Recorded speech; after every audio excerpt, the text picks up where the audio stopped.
Ladies and gentlemen, we now humbly invite Her Excellency Dr. Samia Suluhu Hassan, President of the United Republic of Tanzania, to kindly come and grace us with her words of wisdom. Please, ma'am.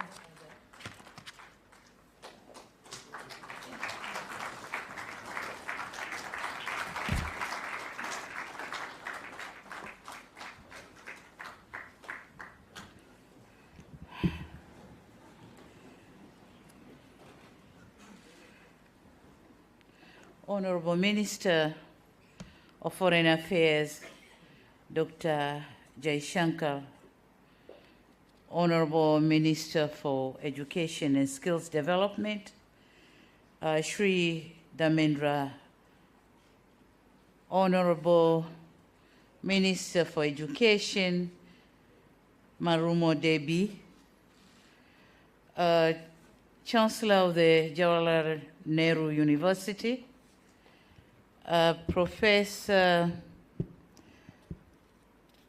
Shantishri, Vice Chancellor, senior Indian government officials here present, ministers, permanent secretaries, and other members of my delegation, faculty members, fellow alma mater and students, members of the diplomatic corps, distinguished guests, ladies and gentlemen, namaste and good morning.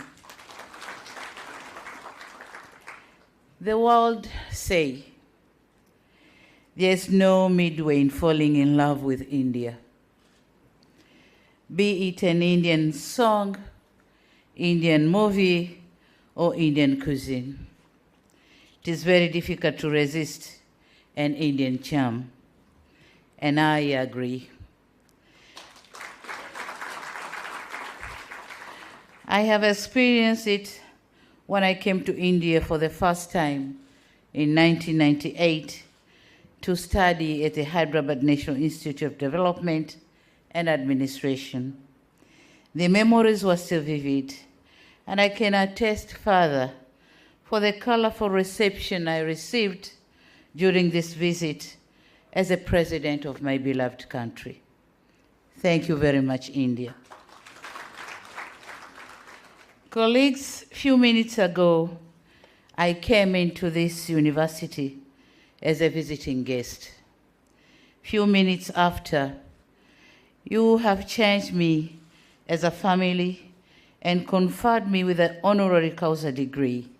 I'm now standing here as a family member of the great Jawaharlal Nehru University and no more as a visiting guest. Thank you very much. Thank you very much. This is what makes India irresistible. This is what makes India incredible India, not just of the beauty of its landscape, but also the generosity and the kindness of its people. I'm humbled that my new family boasts of illustrious members, including the current Minister for External Affairs, Honorable Dr. Jaishankar, and the current Finance Minister, the Honorable Nirmal Sitharaman, who both graduated here. And I'm told even our Indian ambassador to Tanzania is a member of this university. So thank you very much.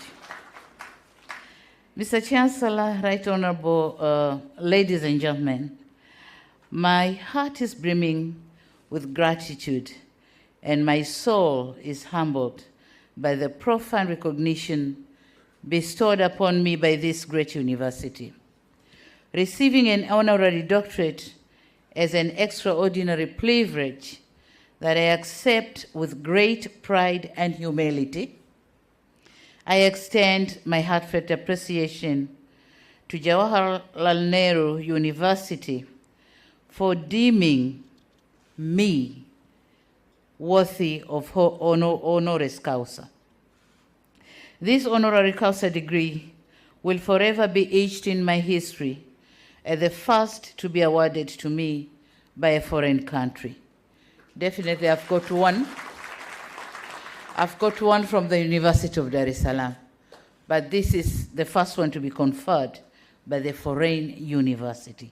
Thank you very much. Thank you for decorating and adding color to my history. Thank you for the kind words you spoke about me and the reason behind conferring me with this honor. For a moment, as the citation was being read, I paused and reminisced and appreciate the long and laborious journey I have endured, the heavy weight I have lifted, and the remarkable contribution I've made to my country so far. Rarely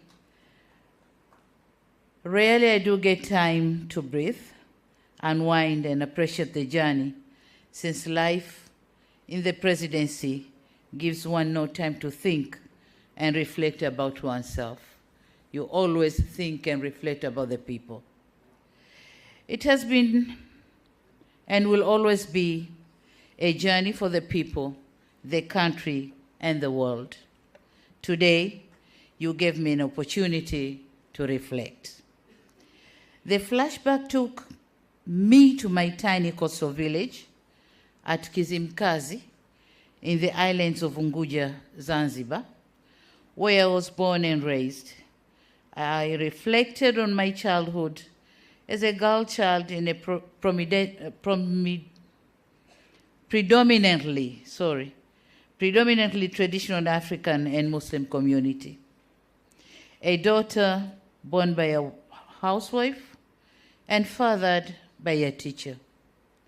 Had little chance and no hope of becoming a president of Tanzania, especially given my educational journey where I studied higher education while working.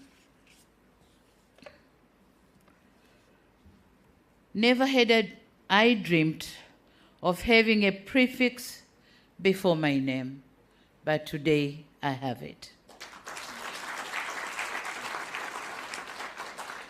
Let alone dreamt of this prefix coming from a prestigious university, which is miles away from home.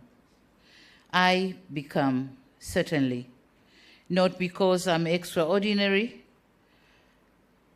not because I'm self-made, but because I'm a product of many pair of eyes and hands which saw the potential in me, nurtured and supported me.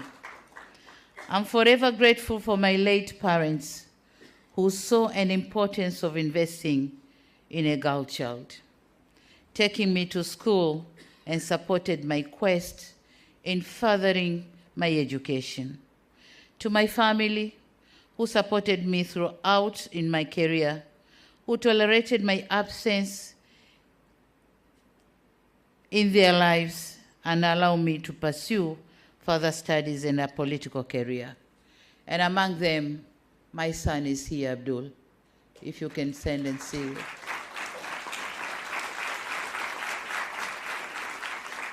This is the third born. There is a brother and a sister on top of him. Not least to my friends, mentors, and the entire support system. To all of you, I say thank you very much. This award also goes to the leaders and members of my party, the Chama cha Mapinduzi CCM, which entrusted me with many roles and opportunities, including being the presidential running mate and later the chair of the party and the President of the United Republic of Tanzania. It also goes to Tanzanians who gave me the honor of being their president and lent me their trust and overwhelming support. But in particular, this award I dedicated to the Tanzanian girl child who live in the remote parts of the country. I want them to know that with hard work and commitment, all glass ceilings can be torn down.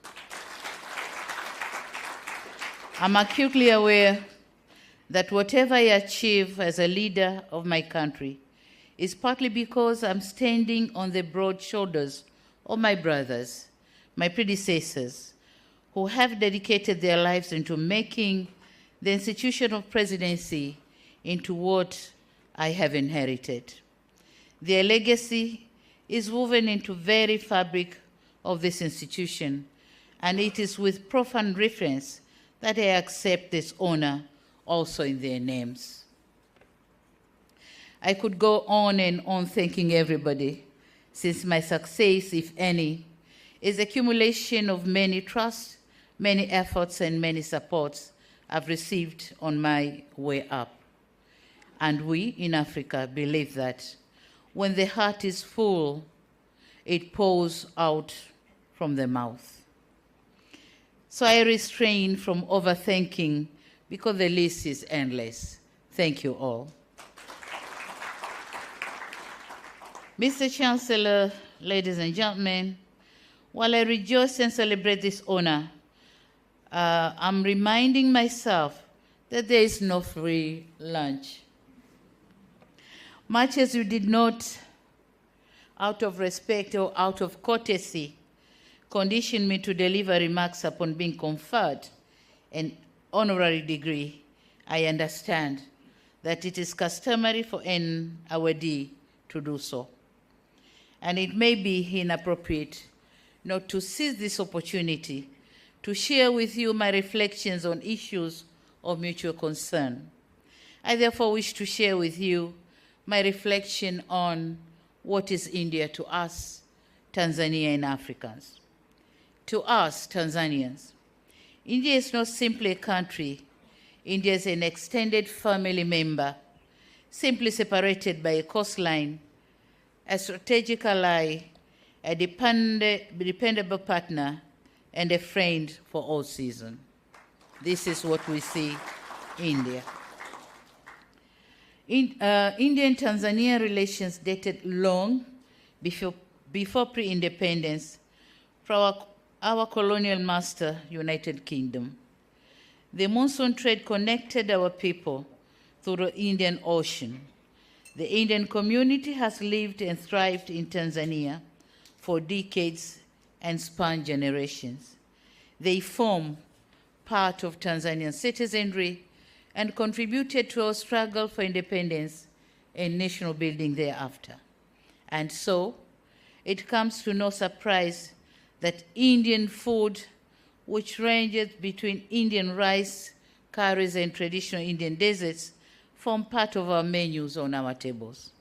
Moreover, some Indian words like lucky, pesa, kalam, rang, tayar, lekin, dunia, and kismat, they are also part of our cultural heritage. On the other hand, colorful Hindu temple forms hallmark on many of our towns. With the Diwali festival, while Diwali's festival is celebrated by all of us as a statement to our unity and appreciation of customs and traditions of our Hindu brothers and sisters in Tanzania. Suffice to say, we are more connected rather than disconnected. The blood ties, history, and relations are augmented by the Indian Ocean. This reflection on my delegation, reflection is on my delegation, which include Tanzanians of Indian origin. Are you there? Tanzanians of Indian origin, Ahmed, Mohsen, and others.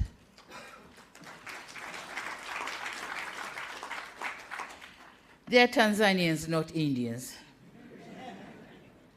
This is what I meant when I said India is our extended family. So here are two, but we have many of them. And some of them, they haven't even traveled to India. They were born in Tanzania and they die in Tanzania. So you could see the level of the connection we have between Tanzania and India. Traces of our connectedness are also evident in trade. India is our fourth largest trading partner, In the past 5 years, our bilateral trade volume has increased from $2 billion in 2017-18 to $6.5 billion in last June of 2023. India is also top 5 investment source for Tanzania, with 631 investment projects worth $3.7 billion. These are not words. These are numbers. And we all know words speak louder, but numbers speak clearer. So this is the clear picture of our relation.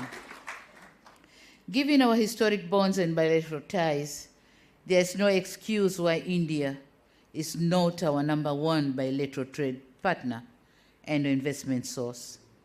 This is an issue that preoccupied my discussion with Her Excellency President Draupadi Murmu and Right Honorable Prime Minister Modi.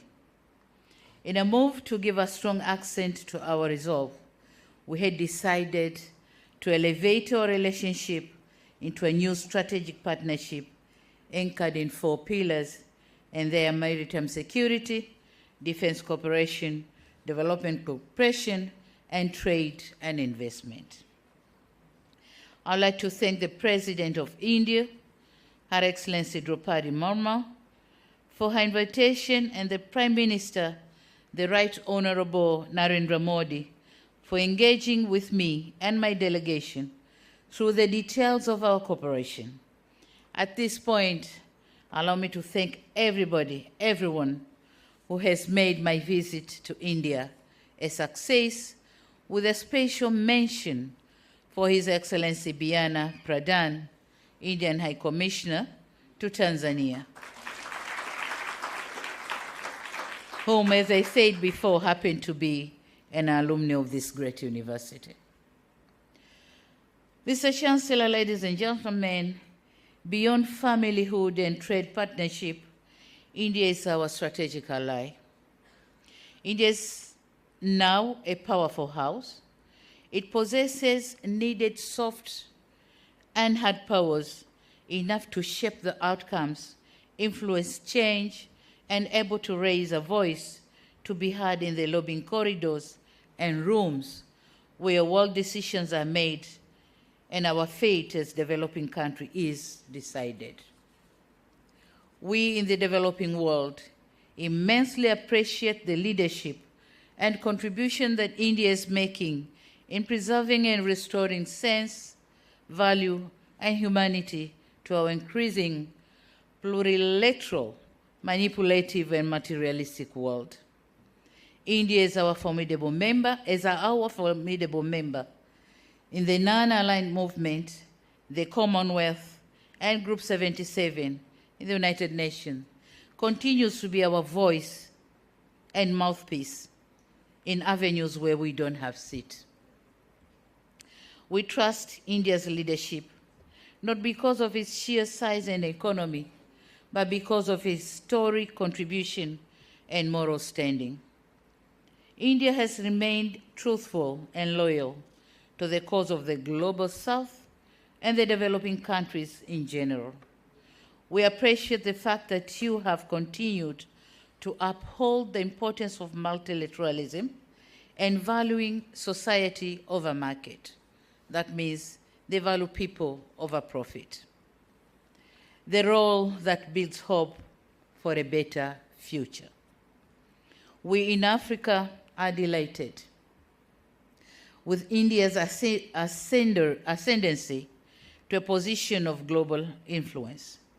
We are comfortable because we are confident that India will never forget Africa. Signals and actions by India justify our confidence. India has advocated for the admission of the AU as a permanent member to the prestigious club of G20. This is a just gesture. And as a first African president visiting India, and on behalf, we congratulate, on behalf of my heads of state and government from Africa, we congratulate and commend India for successful completion of the G20 summit and be able to advocate for Africa to be a full member. Thank you so much. Tracing back, India played an important role in the decolonization of Africa. India provided material support for the armed liberation struggle of Southern Africa. India is now our important ODA partner. India has formalized our engagement through India-Africa summits and by opening first overseas campus of the world-renowned Indian Institute of Technologies in Zanzibar. It has demonstrated desire to export success in skills and development and technologies to Africa. India cares about peace and stability in Africa, as it is the largest troop-contributing country in the United Nations peacekeeping operations, most of which are in Africa. We in Africa can say here today, without fear of contradiction, that even when India reaches a pinnacle of global power, as it is bound to at some point, it will still retain the noble cause of global South in her heart.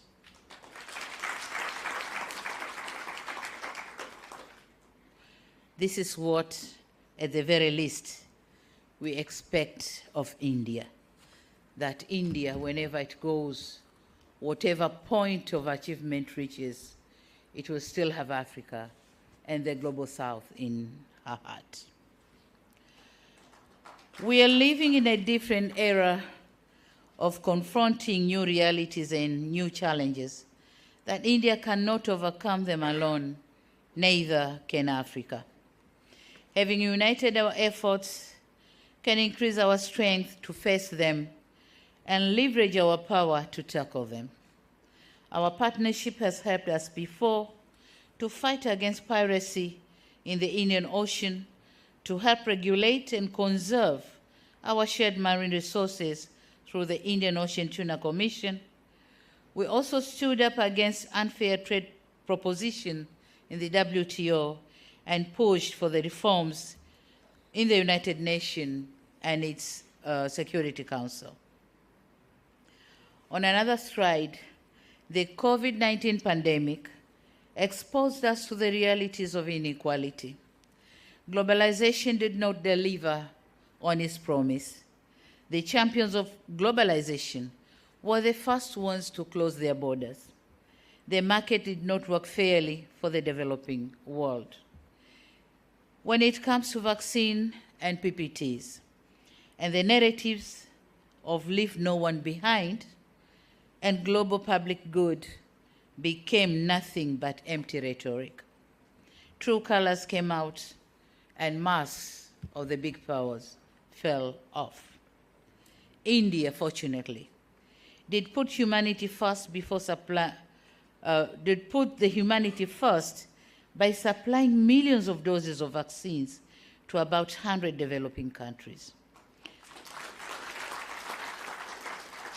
This was admirable, but we need to do more together to prepare for the inevitable future pandemics. The need to invest in global health security to prepare our countries for future pandemics is imminent. Having vibrant pharmaceutical industry and advancement in research and development, I'm convinced that India is better placed to take leadership on this important crusade. We must work together to win the next test.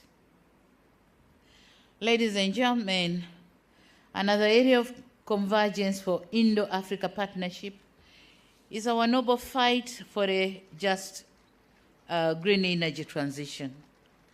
Much as we are positive about green energy transition, we are of the opinion that the time frame and the course switching towards a greener path should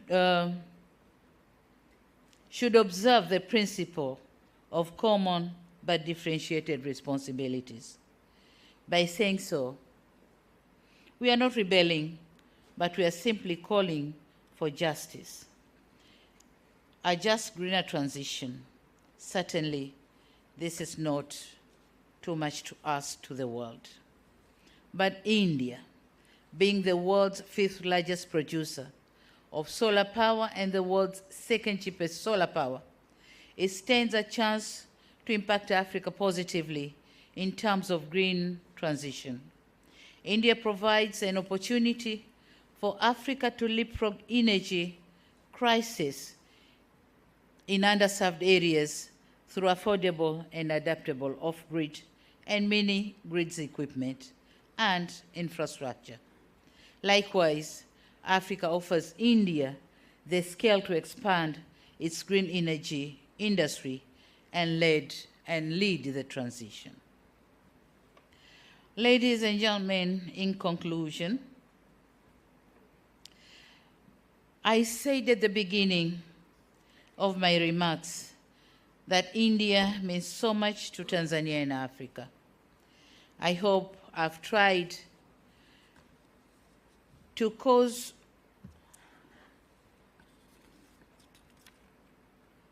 in the course of my delivery to shed light on what India means to us as extended family, a strategic ally, and a reliable partner. Our geographical proximity, cultural affinity, and demographic similarity give logic to a cheaper Indo-Africa economic and political cooperation and partnership. Our destiny is intertwined. Africa cannot purport to penetrate to the center of the world's economy without India. On the other side, India's leadership of the Global South in the pursuit of fair global order cannot be attained if Africa is in the periphery. This is to say, Africa and India are almost and always tied at the hip when it comes to unlocking the global challenges to our growth and development. In our struggle against colonialism and our cry on fairness in the global financial architecture, the principled world economic order, India has always been a shoulder for Africa to lean on. Next year, we are commemorating the 5th anniversary of the Declaration for the New International Economic Order, of which India was the main proponent.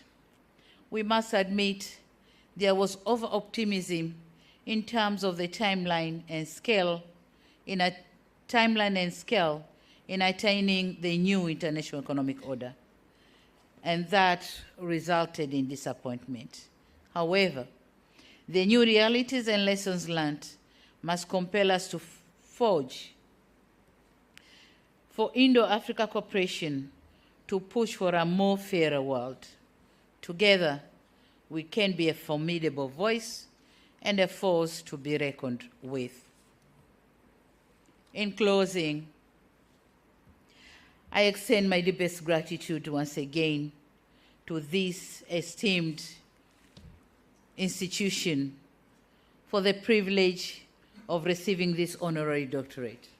Thank you very much. I accept it not as a culmination of my efforts, but as a reaffirmation of the boundless potential that hard work, dedication, and selflessness holds for us all. Let us move forward with a renewed commitment to harness the transformative power of cooperation, and in doing so, let us forge a future that is marked by unity, understanding, and the steadfast dedication to the betterment of the humanity. This honor comes with responsibilities and expectations. It is a call to action, a call to leverage the privilege that it confers to the betterment of our world. It is a call to use our knowledge, our skills, and our resources to effective positive change, to advocate for those whose voices have been marginalized, and to champion causes that resonate with the values we hold dear. As I stand here today, I'm mindful of the profound interconnectedness of all human beings. We are bound by a common purpose, a shared destiny, and a collective responsibility to leave this world better than we found it. Together, we have the capacity to shape a legacy of compassion, empathy, and progress that will endure generations to come. Thank you very much for your kind attention. Thank you very much.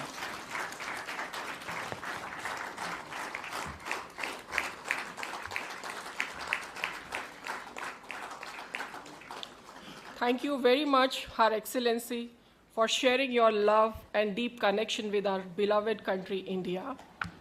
We wish that India's and Tanzania's bilateral relations and cooperation in all spheres will reach new heights under your dynamic leadership.